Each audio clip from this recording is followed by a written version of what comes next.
So as you can see here, we got some mesh that was put up by somebody with lots of gaps and stuff. So we're going to take this off and put a new piece on.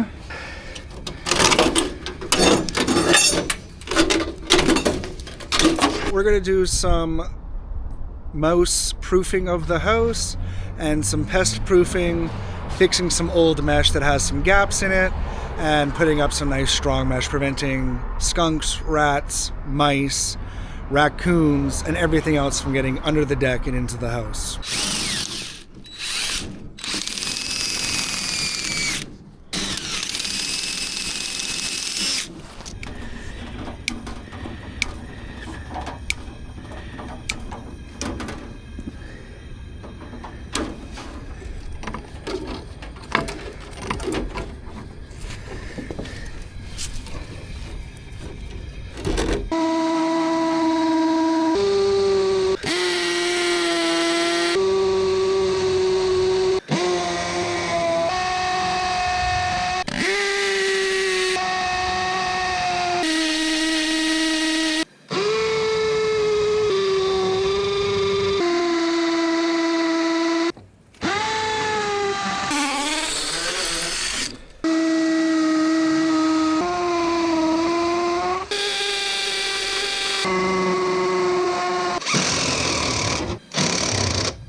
So you can see here we've got some sealant put on, blocking the entry points and preventing the mice from coming in on the window door frames.